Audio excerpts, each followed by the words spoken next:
sebagai sesama saudara, watawasau bil haq, saling menasihati dalam hal kebaikan. Panjenengan Kang Mas Taufik Assegaf semakin lama tidak semakin menerima nasihat positif dari kami dan kawan-kawan. Justru malah semakin dadi, semakin mengompori, bikin propaganda untuk mengadu domba antara sesama saudara kami. Mengajak orang-orang yang melihat para habib dibenci, diolok-olok oleh kami untuk bangkit gantian melawan. Nanti akan jadi perang saudara. Berarti Anda provokator, memprovokasi saudara kami untuk saling membenci. Padahal kami selama ini menyampaikan data fakta tidak atas dasar kebencian, tapi atas dasar nasihat kebaikan. Lah, jenengan nerimanya justru malah sebaliknya. Nah, ini yang perlu kami ulangi lagi, khususon panjenenganipun Kang Mas Taufik Assegaf Pasuruan. Saya akan membuka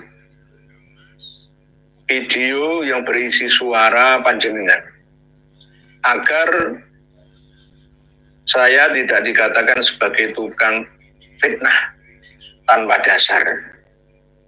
Silakan didengar semua suara ceramah ya dari Kang Mas Taufik Assegaf dari Pasuruan, Jawa Timur. Keringat Rasulullah penuh berkah, wakif Rasulillah, wakif anak cucu Rasulullah, wakif orang-orang sekelas Al-Habib Abdul Qadir Bil Faqih, barokah fihim saudara. Malik bin Sinan di perang Uhud, ketika Rasulullah Sallallahu Alaihi Wasallam luka, darah keras mengucur daripada luka. Maka Malik bin Sinan dengan mulutnya dihisap untuk menghentikan darah tadi itu. Kemudian Nabi melihatnya sambil menyatakan, holaru dami bidami, darahku telah bercampur dengan darahnya. Orang ini tidak disentuh api neraka. Salu ala Nabi. Karena itu ajarkan ya ikhwani adab kepada Nabi dengan beradab kepada atsarnya Nabi. Lihat para sahabat bagaimana menyimpan rambutnya Rasulullah dengan takzim, menyimpan wadahnya Rasulullah dengan takzim. Dan ada yang lebih berharga daripada itu ya ikhwani, anak cucu Rasulullah, kif istinun bi auladin Nabi. Bagaimana mereka sekarang ini berani-berani mencaci anaknya Rasulullah, mengatakan enggak ada turunan Nabi, enggak ada Ubaidillah bin Ahmad al-Muhajir, antum taskutun, kamu diam, semuanya anak cucunya Rasulullah dihina, ajib. Kamu katakan ilmiah ini semuanya, hada huwa, ada mujahlin, ini kebodohan yang paling nyata. Ini orang buta saudara. Anda lihat ada di mana-mana. Anda lihat Wali Songo. Anda lihat mereka semuanya. Kamu mengagungkan kayu yang karena menjadi tongkatnya Rasulullah. Antum ziarahi di mana-mana. Kamu mengagungkan kain yang dipakai sama Rasulullah. Antum berkunjung kemana-mana. Tapi anak cucu Rasulullah kamu benci. Kang Mas Taufik Assegaf masih belum paham. Ternyata selama ini beliau mengira kami ini sebagai pembenci dan orang yang tidak percaya kepada dzurriyyah Nabi. Saya percaya bahwa keturunan atau dzurriyyah itrah Kanjeng Nabi kita Muhammad Shallallahu Alaihi Wasallam itu ada. Siapa yang bilang tidak ada? Ada. Tetapi para habaib atau habib-habib yang ada dari keturunan Alwi ke atas sampai 12 orang generasi sampai Rasulullah Shallallahu Alaihi Wasallam itu keberadaannya tidak nyambung. Jangan mengompori Muhyiddin panjenengan, Kang Mas. Tolong video ini nanti perlihatkan, wahai Muhyiddin yang menonton, perlihatkan ke hadapan Kang Mas Taufik As-Saqqaf. Saya tidak membenci dzurriyyah Nabi dan percaya bahwa dzurriyyah Nabi baik dari jalur Hasan ataupun Husain itu ada. Tapi para habaib Ba'alawi itu keberadaannya disangsikan sebagai dzurriyyah Nabi kita, termasuk Anda.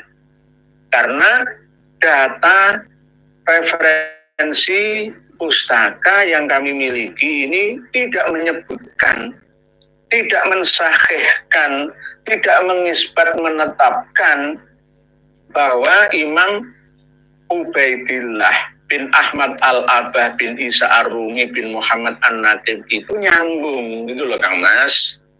Itu buktikan kalau Anda mengaku, pengakuan itu harus disertai dengan pembuktian. Lah saya selama ini dan kawan-kawan sudah susah payah mencari data pustaka sekaligus melengkapinya dengan fakta akhlak-akhlak para habaib itu ternyata nggak sesuai. Dilengkapi pula dengan hasil tes DNA dari marga-marga Ba'alawi yang ada di seluruh dunia. Itu hasilnya pun jelas bukan dzurriyyah Nabi kita. Terus panjenengan memaksa para muhibbin Anda dan saya serta kawan-kawan saya percaya. Lah itu bagaimana itu loh? Apa panjenengan menganggap kami ini orang-orang bodoh semua? Kami berbicara dengan data, pustaka, fakta, DNA, gitu loh. Anda memprovokasi orang yang belum mengerti untuk buta, gelap mata membela Anda dan keturunan golongan Anda. Ini namanya adu domba ala penjajah Belanda. Apa bedanya? Ya persis kan, gitu loh. Saya kan sering mengatakan bahwa tugas penjajah Belanda itu diambil alih oleh kaum Ba'alawi, para habib-habib yang ada di Indonesia khususnya. Itu. Jadi Anda itu sebagai kaum penjajah spiritual yang ada di Indonesia, merampok agama, dijadikan sebagai kedok untuk menghipnotis umat dan massa. Itu loh Kang Mas. Cara memahaminya itu seperti itu, gitu loh. Jangan dilempar balik Kiai Imad, RT Fakih, Gus Fuad, Raden Syarif Rahmat, Gus Buntet, Abbas Buntet, Abdul Razak, Gus Aziz Jazuli, Gus Hasan, Gus Ahong, dan semua ya orang-orang yang berjuang naik tanjakan yang sulit dan berat ini, akobah ini, jenengan anggap sebagai orang yang bodoh. Jadi jenengan secara langsung menvonis, menfitnah kami ini orang-orang bodoh, menfitnah panjenengan dan golongan panjenengan, mengajak, mengompori, memanas-manasi ya para muhibbin, para santri, bahkan para kiai untuk mengikuti arahan sampean ini. Lah ini berbahaya. Ini adu domba. Dulu pernah diterapkan oleh Belanda. Dan ini panjenengan ambil alih lagi di abad 21 Masehi ini. Lah ini bagaimana? Abad 15 Hijriah ini. Ini bagaimana? Gitu loh. Jenengan menganggap kami ini buta, tuli, bodoh, itu bagaimana? Saya kalau menyerupakan panjenengan dan kawan-kawan itu hampir sama seperti sumum bukmun umyum fahum la yarjiun. Sumum bukmun umyum fahum la yaqilun. Hampir sama. Karena apa? Buktinya tidak bisa dinasehati. Bani Israel itu disuruh makan manna dan salwa, sekalipun hatinya akan tetap keras membatu. Tiada tara, sulit untuk disembuhkannya. Padahal makanan para habaib yang ada di Indonesia sama seperti kita. Nggak makan kurma, nggak makan manna, nggak makan salwa, yang makan seperti makanan kita. Kok sampai sekeras itu hati panjenengan itu bagaimana? Gitu. Bagaimana? Piye to iki? Piye to iki? Sangat disayangkan Kang Mas, Anda masih berpaham sempit, ya, masih belum bisa menerima kenyataan dan keadaan bahwa panjenengan semua dari marga As-Sakof, Al-Atos, Ba'abud, Barokbah, Ba'Mu'min, Al-Jufri, Al-Aidrus, semua itu bukan dzurriyyah Nabi kita Muhammad Shallallahu Alaihi Wasallam, hanya ngaku-ngaku dan mencantolkan diri. Mulai nenek moyang Anda sekalian itu saking cintanya kepada Nabi kita, tujuan prestis, ya, privilege dan kehormatan, akhirnya nyantol lah ke Abdullah bin Ahmad bin Isa bin Muhammad An-Nakib bin Ali Al-Uraini bin Ja'far Shadiq bin Muhammad Al-Bakir bin Ali Zainal Abidin bin Husain bin Ali bin Abi Thalib wa bin Fatimah Az-Zahra binti Rasulillah Shallallahu Alaihi Wasallam. Itu Kang Mas, masalahnya itu di situ. Masalahnya itu di situ. Bersamaan dengan ini pula, saya juga akan membuka data yang kemarin sempat saya pernah berkata bahwa kitab Mablaghul Arab fi Fakhril Arab ini tidak bisa dikatakan sebagai kitab nasab. Ini kitab sejarah. Kitab sejarah. Jadi kitab Mablaghul Arab fi Fakhril Arab ini tidak terbukti sebagai kitab nasab. Sudah saya baca awalan wa akhiron sampai khatam. Tidak ada keterangan tentang silsilah Ubaidillah bin Ahmad Al-Abbah. Tidak ada. Sama sekali tidak ada. Ada keterangan tentang memang ada sanjungan untuk penduduk Yaman. Tapi Yaman yang mana? Kalau semua berdasarkan asumsi atau interpretasi dari masing-masing penduduk daerah tersebut, ya pasti akan mengunggulkannya. Kota Tarim itu adalah tempat suci, kota sejuta wali. Nah itu bagi penduduk Tarim, bagi Habib Alawi. Tapi bagi saya, ya enggak. Yang baru-baru ini ada berita bahwa anaknya Habib Abu Bakar itu mempunyai karomah, ya, bisa menurunkan hujan susu dari langit. Hujan susu dari langit. Ini sangat-sangat fantastis, bombastis. Apanya? Hurufatnya. Sangat menghipnotis masa pendengarnya. Kalau menurut saya pribadi, menurunkan hujan susu itu baru bisa terbukti jika objek orang yang dituju itu cuma satu atau beberapa orang secara massal kena pengaruh gendam. Bukan karomah, tapi sihir.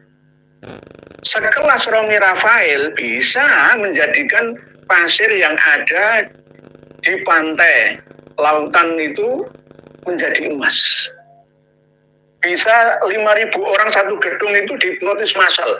Setelah tertidur, alam bawah sadarnya aktif. Ini apa, Mas ya? Ya. Mas ya? Ya. Baru itu saya percaya.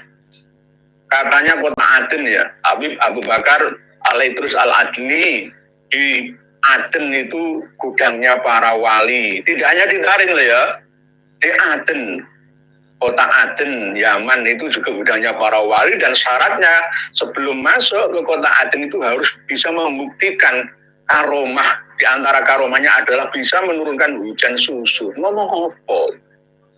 Perspektif zaman dulu sekalipun tidak bisa diterima oleh akal karena tidak ada kitab-kitab yang seperti itu kecuali kitab Al-Jauharus Syafaf karya Abdurrahman Al-Khatib tahun 855 Hijriyah.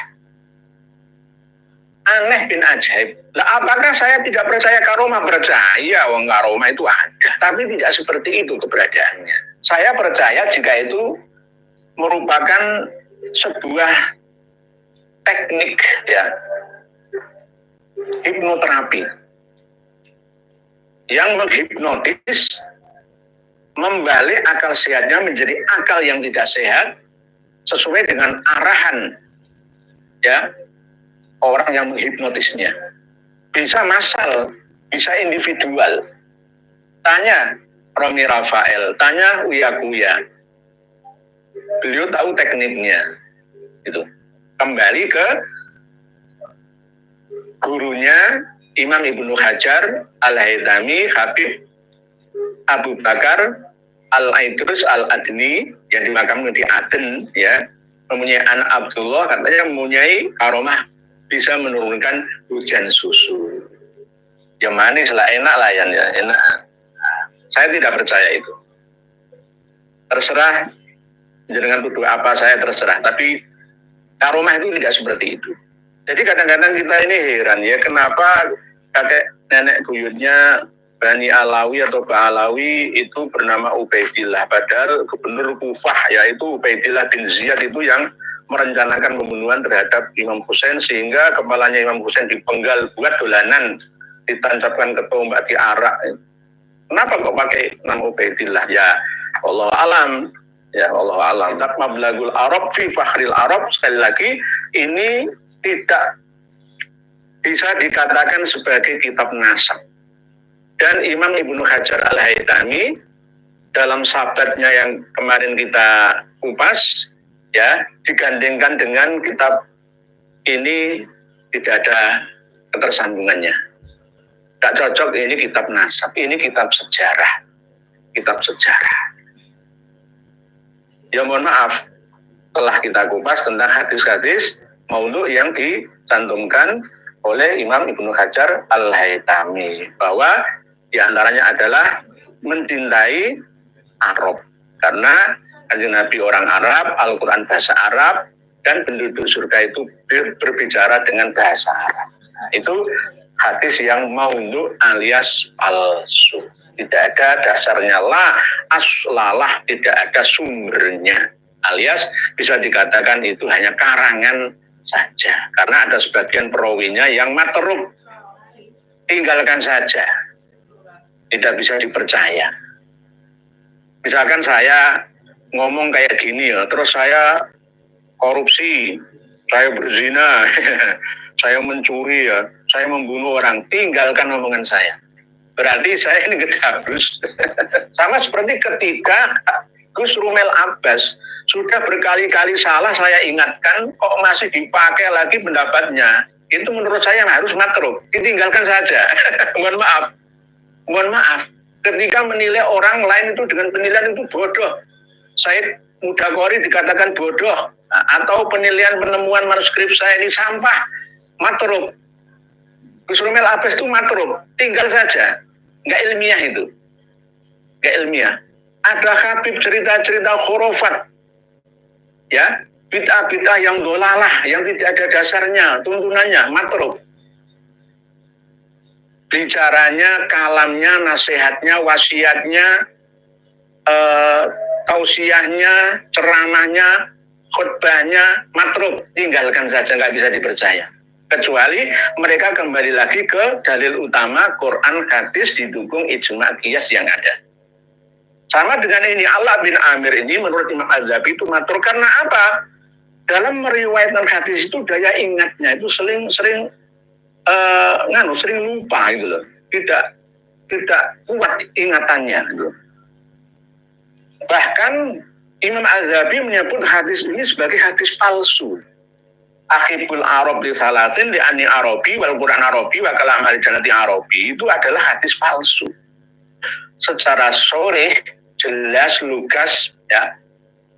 Rasulullah juga mencantumkan dalam khutbahnya pada hari Tarwiyah ya, bahwa la fadla li Arabiyin ala ajamin wala li ajamin ala Arabiyin wala li ahmar ali aswada wali asmad ali ala ahmaro illa bittaqwa. Jadi semua itu tidak ada yang perlu diunggulkan jika dibandingkan dengan sesama umat manusia dari suku bangsa mana, Arab atau non-Arab, tetap berlomba-lomba dalam kebaikan. Inilah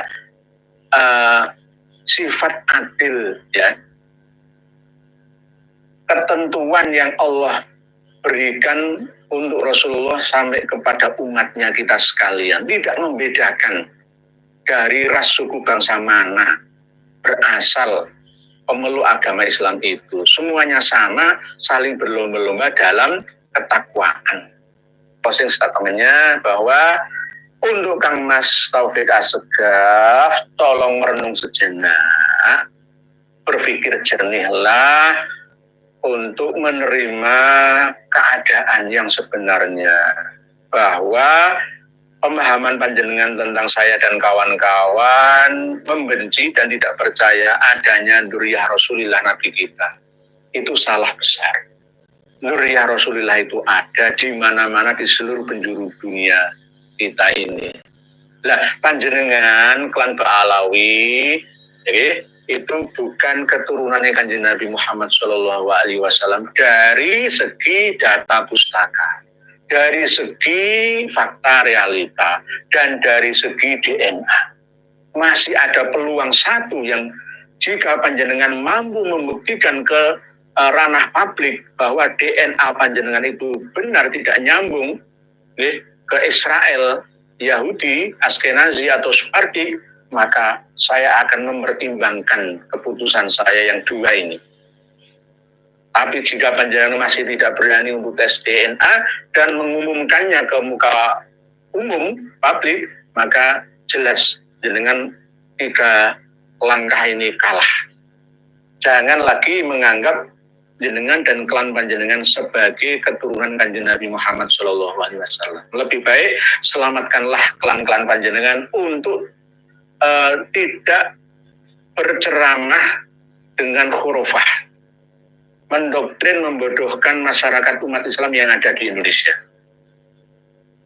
Dan sadarkan marga Assaqaf Assegaf, Thomas Riu Assegaf, Faisal Assegaf, dan Zen Assegaf, dan Assegaf yang lain yang ada di Indonesia khususnya. Tugas Anda itu aja, nggak usah ngurusi pribumi santri-santri Indonesia ini. Nggak usah lagi mendoktrin, menggiring umat untuk mengadu domba kami, untuk melawan kami.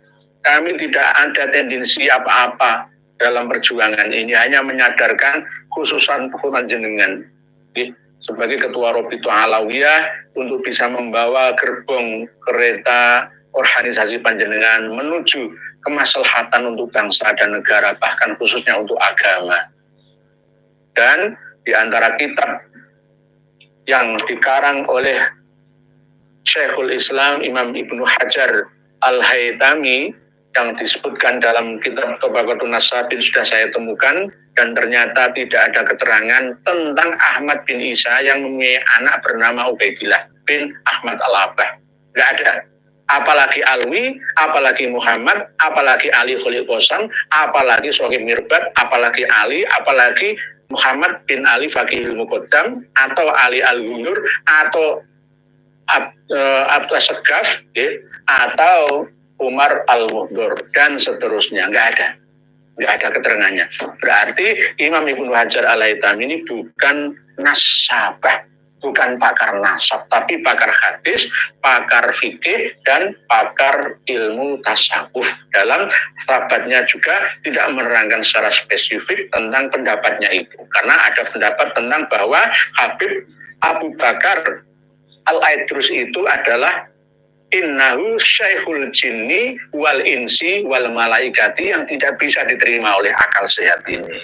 Demikian pertemuan kita malam hari ini, semoga sedikit tapi banyak manfaatnya. Semoga kita semua bisa tercerahkan dan tetap terbina ukhuwah, persatuan, persaudaraan antara Muhibin juga dan kita. Khususnya Muhibin jangan termakan propaganda adu domba dari Kang Mas Taufik As-Saqqaf. Jangan termakan.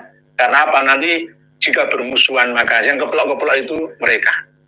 Itu namanya divided impera, sama dengan Belanda dalam menjajah kita dulu 300 tahun lebih. Jangan ditiru oleh para Habib Alawi dalam menjajah kita pada abad ini. Kita ini sudah bangkit, tercerahkan, cerdas semua.